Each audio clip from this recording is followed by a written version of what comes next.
Lee and Blake Lovell here, talking SEC basketball. It is Thursday. We've got 4 SEC tournament games. We're going to go through those. We're going to recap events of last night. We're going to talk about some bracket ramifications for some things that happened in other leagues. We're going to do that all at once. So it's going to be a little different than what you're used to as a normal listener, but I think it's going to be quality. Blake, not the most exciting night of basketball last night to set us up into the tournament in terms of the second round today, but I think you got some fantastic games today. And you know what? Florida and A&M, I've been watching other teams around the country. We have talked about how these both teams are both – Florida's on the bubble. A&M can probably work its way there with some work in this tournament. If it doesn't, then forget it. I'm telling you what, Blake, if you are a bubble team, what has happened through Wednesday night could not have set up better because you've had no bid steals. You have teams like Wake Forest and Xavier. Xavier's really slumping that have lost. Like, it's almost as if everything that you could have wanted so far as a bubble team has happened, and I think that makes Florida and A&M even more interesting than we thought when the bracket was set. Well, here's what I'll tell you is interesting. We say all that.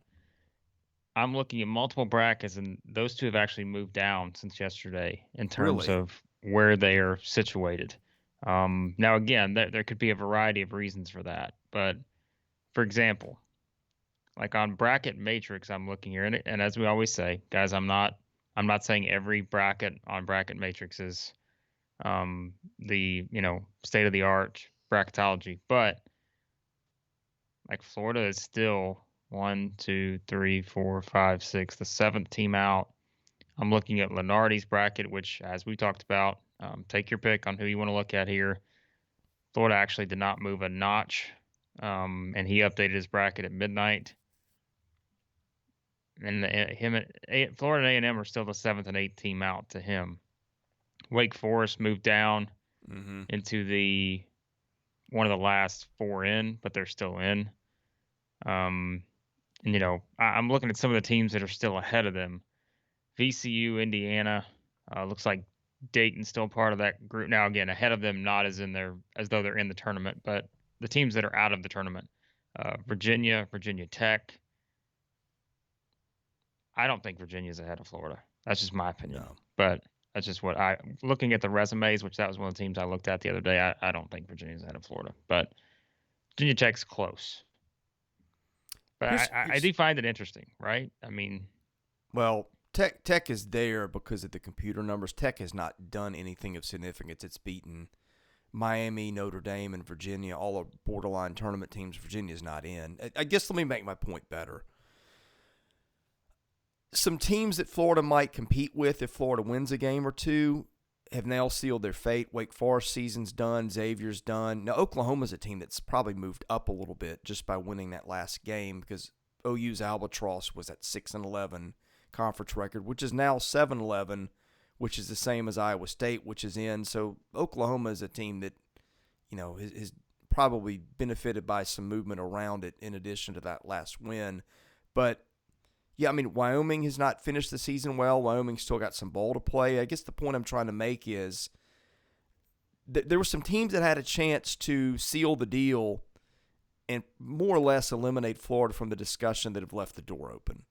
Yeah, I was going to say that's the best way to put it because those teams no longer have a chance to do anything because they're out of their tournaments, right? Some of the teams like that, like, again, Wake Forest and some of the other ones that lost. So that opens up a door for Florida, which, as we've said, I don't think it's changed. I think it's still going to take 2.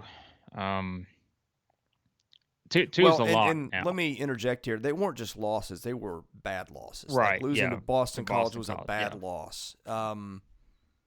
Xavier lost to who was it? I'll look it up.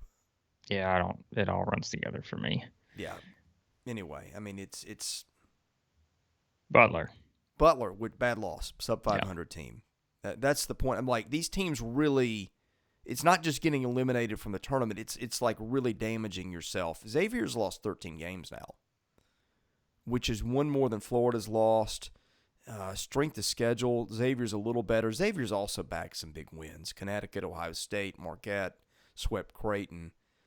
So probably got better wins than Florida's got so far. But Again, Yeah. I'm keeping an eye on these things, and I'm just thinking as I'm watching these games play out that it could not have played out better for the bubble teams that are on the outside looking in than it has so far.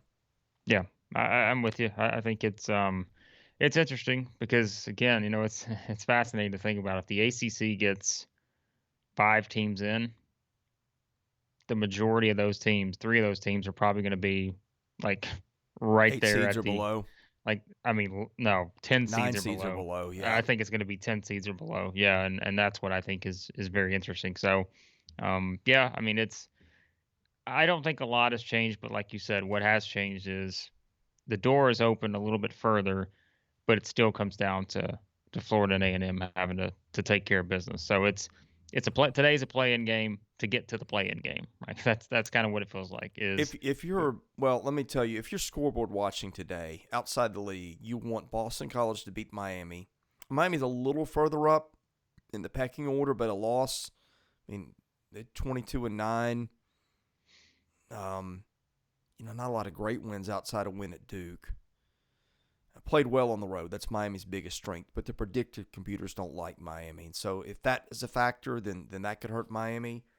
You want Virginia Tech to beat Notre Dame. And at this point, I think North Carolina's probably in. You want North Carolina to beat Virginia just to remove any chance of Virginia working its way in. Is that accurate? Sounds about right. There's Okay. just so many differences. Again, it all comes down to one of these teams, Florida or A&M, is going to win today.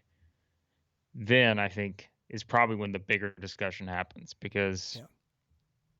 then it's a matter of, all right, could you sneak in? If you lose to Auburn, I don't think so. I think you got to win no matter what. I don't care You what happens probably everywhere else. you You got probably to want win. Marquette beating Creighton too. That's another I one was to gonna say, watch. yeah, I was gonna say, no matter what, to me, the only thing that this may change for me is that A&M could maybe win 2 and get in versus winning 3. Yeah. I think Florida still has to win 2. I think A&M now has to win 2 probably. I think 2 probably gets A&M right there.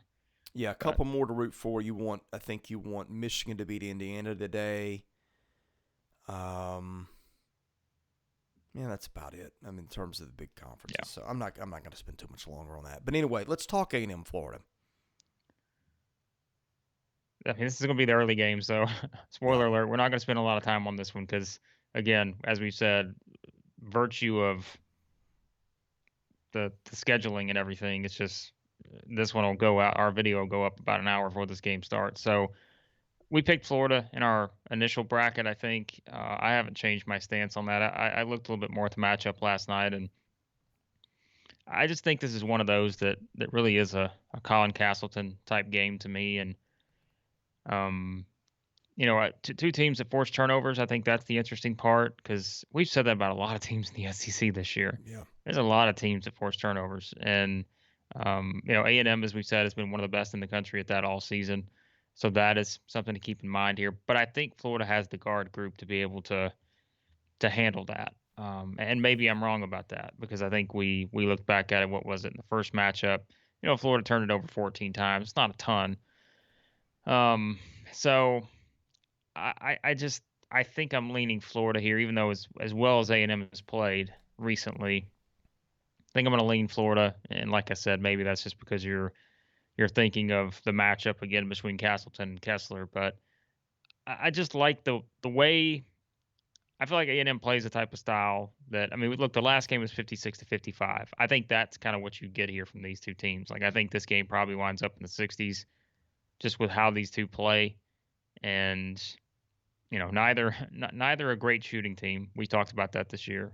I don't think either one of these teams are going to light it up from 3. But I think we have said, I think let me look back at it here.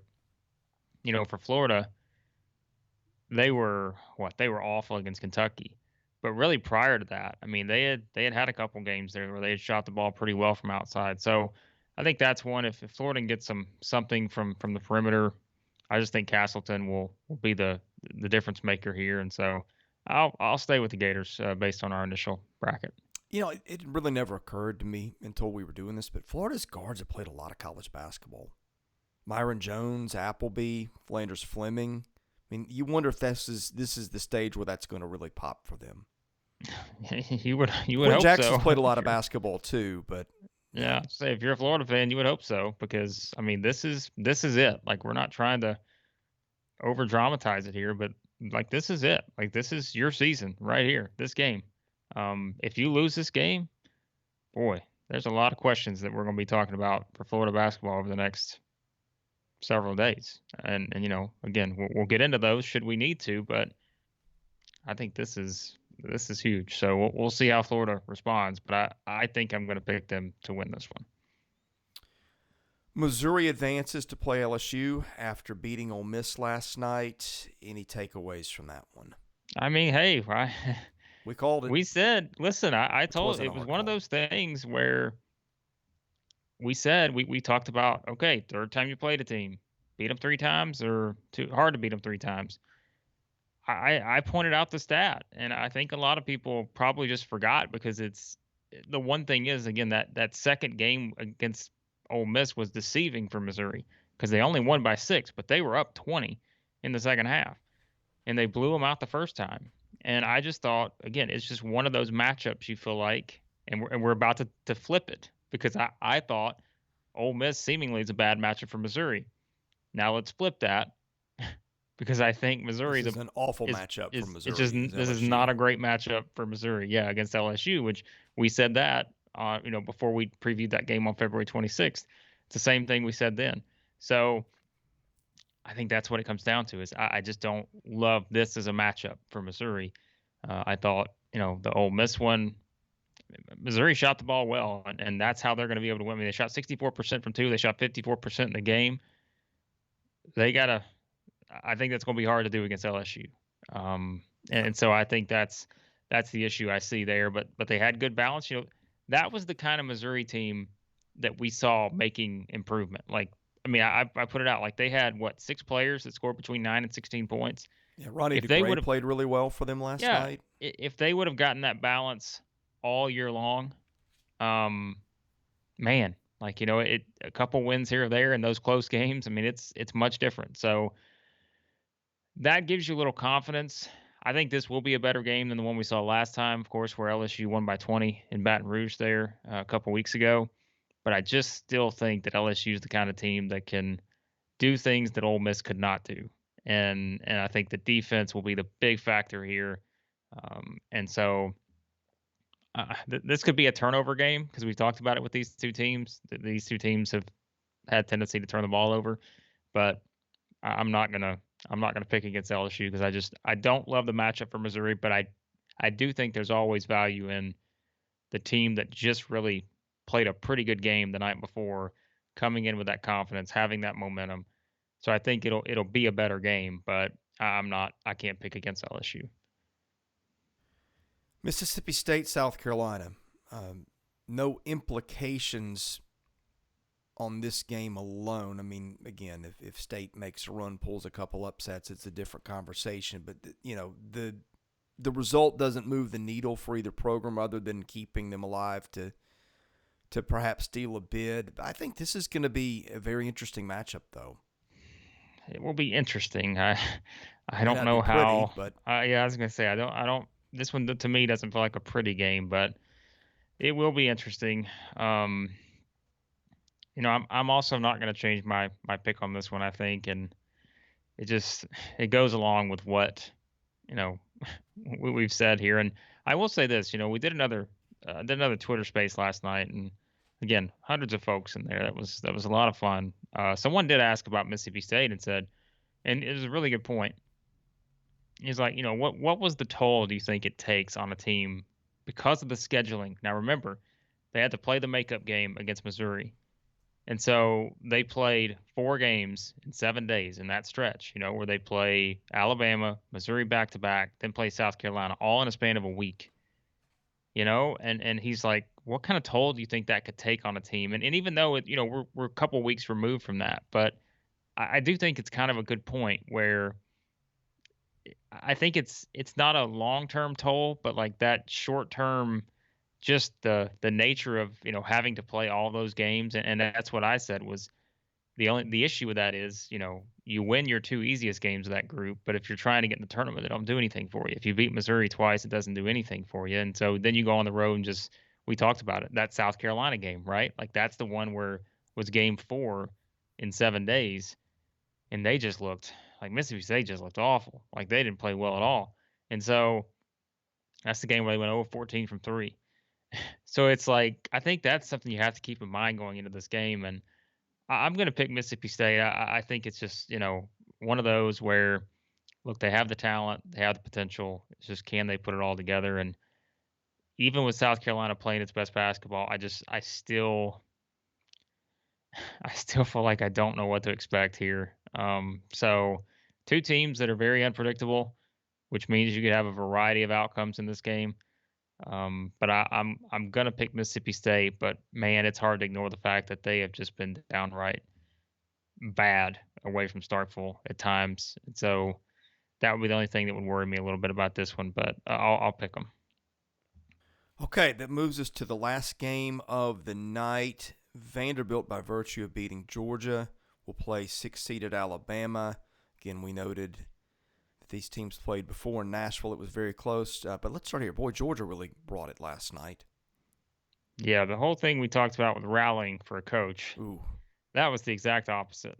That was let's get this guy out the door and move on. There were some interesting tweets from parents last night. Yeah, you Georgia told me player about parents. that. Yeah.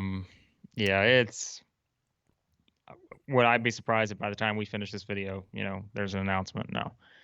Yeah. So we all know what's going to happen with that situation, but Blake, this is how bad it got. First of all, I thought both teams were going to break a backboard with some of the shots that were going up early. If Vanderbilt had played well, Vanderbilt would win this game 55 or 60 points. No, Georgia was you're that exactly bad. right. Yeah. Well, that's what I said. I tweeted out something with 2 minutes left in the first half. Georgia had 10 points at that point. Vandy was up 20. I said, this is not even a 20-point game. Like it's more than that. It feels more like it's like 30-point game with 10 minutes or 2 minutes left in the first half, and Georgia only had 10 points. So it was This was all you needed to see, I think, for the state of Georgia basketball right now. And Simon Gibbs, who we both know, he said in the Twitter space last night, I thought he made an interesting comparison, was now if you're Georgia, whoever takes over that job, somewhat you're going to feel like Vanderbilt did several years ago whenever you just completely bottomed out. And it's not the same scenario, but it's Georgia, that's a bottoming out. Even though they won one game and Vanderbilt didn't win any that year, like this is full on bottomed out. 26 losses is just mind blowing. Well, and here's another thing, Blake. Like you look at their foundation, it's not like it was built on freshmen and sophomores. These were transfers. I mean, Aaron Cook played 4 schools. Bridges, I think, was a senior. Oquindo's got some eligibility left, but there's not going to be much left for that next guy. Let's be honest, and this was tweeted out last night, and it's, I think we talked about this before, but Aaron Torres tweeted this out, and we have to remember this, right? 3 guys who were on Georgia's team last season were who?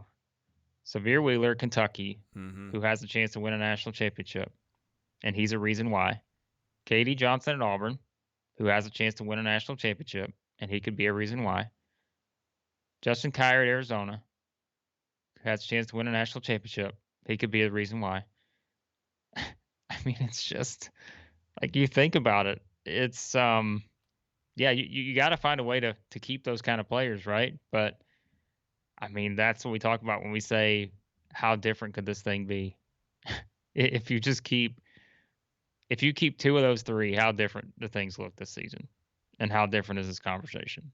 But yeah, that's just. But I do think.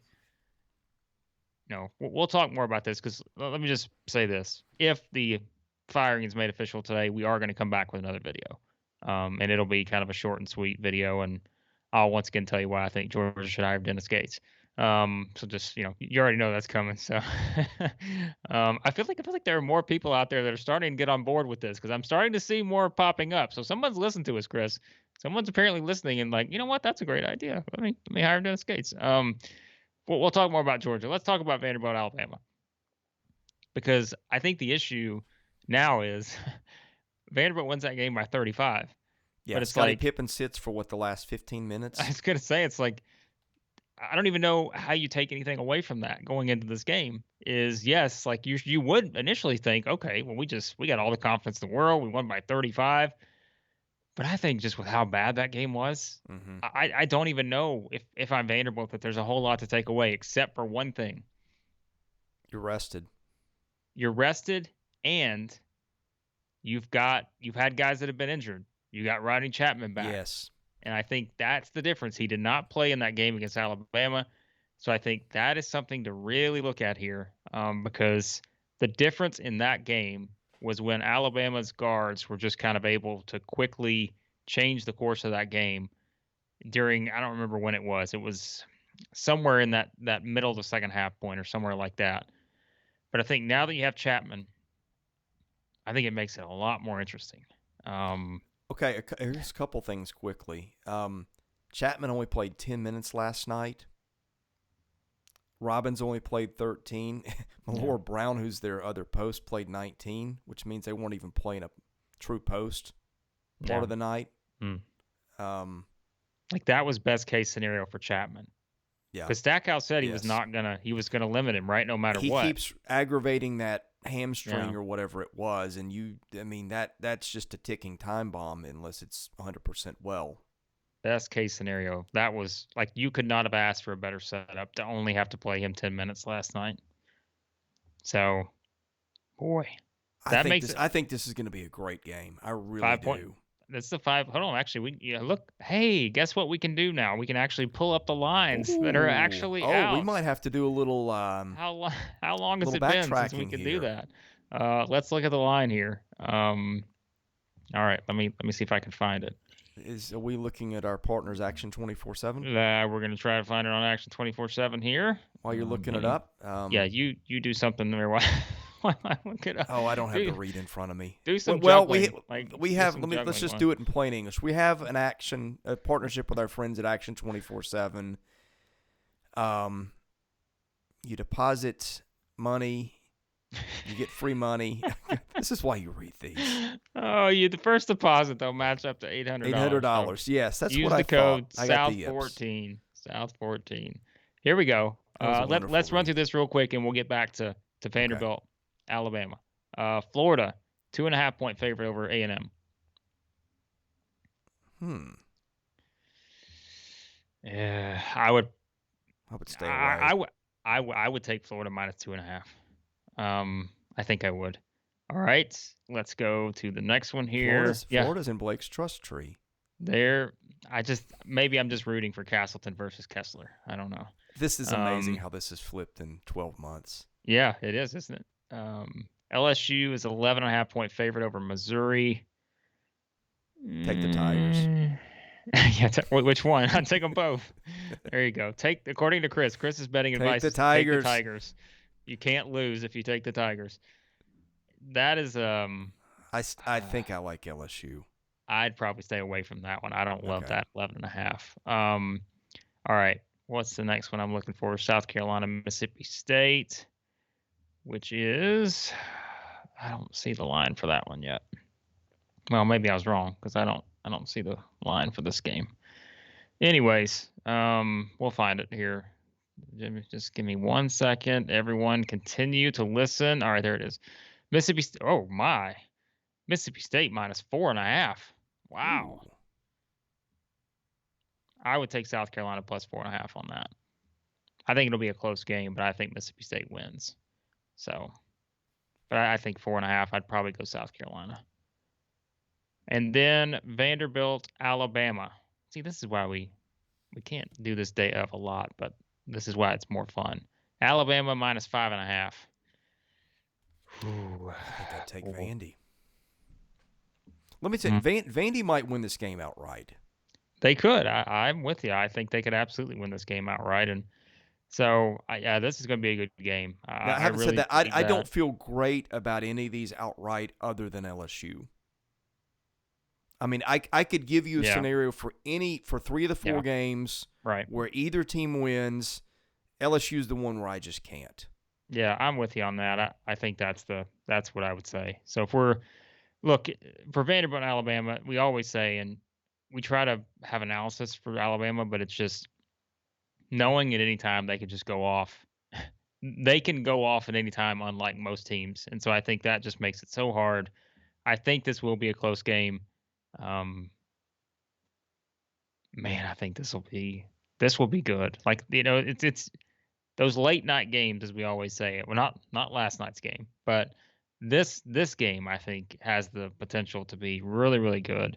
Because I think Scottie Pippen going up against that guard group of Alabama. To me, I think Charles Bediako is a big factor in this. Like I think he has to be a big factor, because I think it's knowing that Robbins is back. Laura Brown, as we've said, gives some good minutes.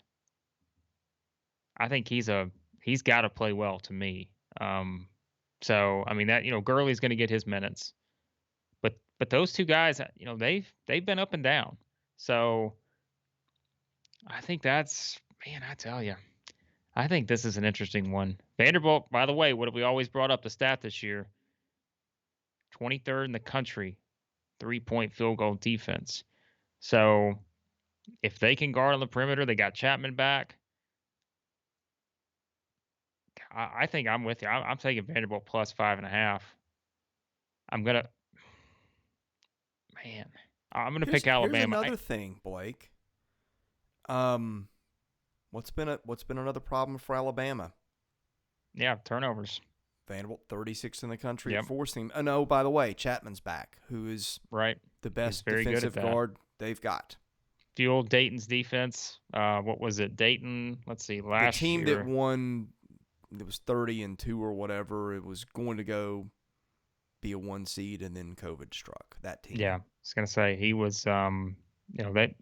Yeah, that I think this goes down to the wire. I truly believe that. Unless, like we said, you get an Alabama just comes out just nailing threes all over the place. I think this goes down to the wire. I think Pippen puts them in a position to have a chance to win. I'll pick Alabama, but here's what I don't want to do. I don't want to I don't want to let that game last night just be the overwhelming force of like, okay, It I'm was I'm gonna. meaningless. It was Other than the Vanderbilt game. got rest, The Georgia game was was that played, bad. right? I Yeah, was gonna say the game was played, but I don't know how we could take anything else away from it. So that's why I don't want to go too overboard with it. But it was the perfect scenario for Vanderbilt to build confidence, not play guys basically more than a half, and be in a position here against a team that has been the most unpredictable team in the league. So that's the setup. um, Boy, this is the two games that clearly I think are the headliners are the first game, Florida and A&M, and then this one, because I just think that, and I'm not knocking South Carolina, Mississippi State, LSU, Missouri, but it's just I think in terms of the entertainment value, I'd be surprised if these are the two that were not like, wow, those games were just insane.